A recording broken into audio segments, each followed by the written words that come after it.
Hi there, my name is Steve Taylor. I am delighted to contribute to this wonderful book, Fundamentals of Transpersonal Psychology. In my chapter, I summarise my research into spiritual awakening.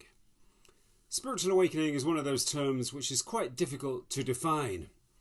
If you asked 100 different spiritual teachers or transpersonal psychologists, what do they mean by spiritual awakening, they would probably give you 100 different answers. But this is how I understand spiritual awakening.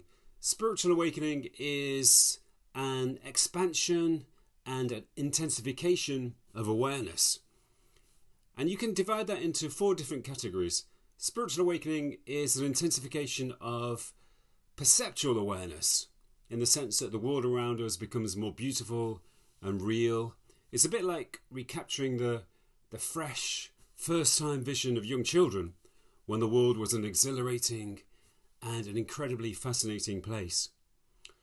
Spiritual awakening is also an expansion of subjective awareness, in the sense that we discover hidden potentials, hidden energies within us, which we do not normally have access to. Our inner being becomes much more rich and expansive.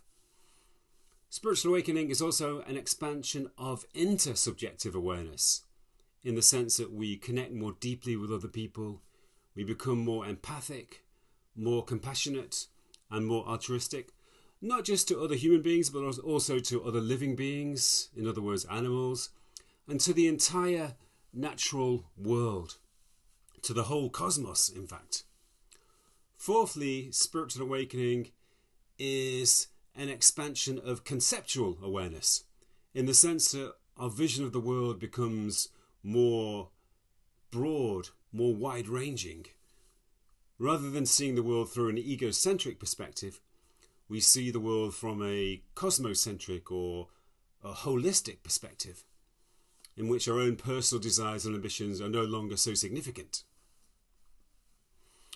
So why does spiritual awakening occur? I suggest in my research, I have found in my research, that spiritual awakening can occur on a temporary basis, in the form of experiences which may last for a few seconds, a few minutes, or maybe a few hours if you're lucky. And those experiences often happen in natural surroundings. They are sometimes associated with sex, or meditation, or prayer. But strangely enough, the most significant trigger of spiritual experiences, or awakening experiences, is psychological turmoil, such as stress, bereavement, and other negative psychological states. But less frequently, spiritual awakening can become established as an ongoing trait. So there are some people who live in a continual state of wakefulness. We should also remember that wakefulness is a continuum. So there are some people who live in a less intense form of wakefulness, and there are a few people, not many, who live in a very intense state of wakefulness. And I've always felt and found in my research that wakefulness as an ongoing state is much more common than many people believe. Even amongst transpersonal psychologists, I believe that wakefulness is more common than most researchers and theorists believe. Partly that's because a lot of people who attain a state of wakefulness don't interpret it in a spiritual context.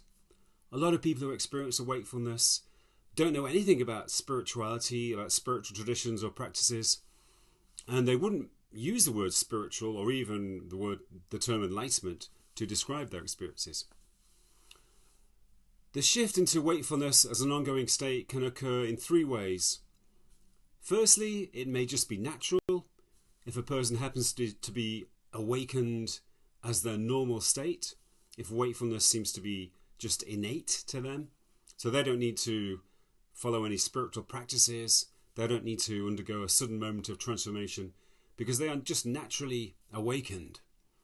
Those people often become poets, sometimes they become social activists, or artists, other artists of one form or another. Secondly, wakefulness can occur as a result of following spiritual paths and practices. All over the world there are thousands, millions of people who follow spiritual paths and practices of one form or another, and almost everybody will be undergoing some form of wakefulness, some form of gradual awakening that may unfold over years or decades of their lives.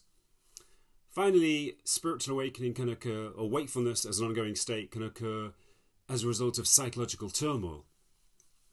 This is what I call transformation through turmoil, when a person undergoes a sudden moment of a shock of bereavement or a diagnosis of a serious illness, or it could be a long period of failure or disappointment, a long period of addiction, stress or depression, and that triggers the dissolution of the normal ego and the birth of a new spiritually awakened self.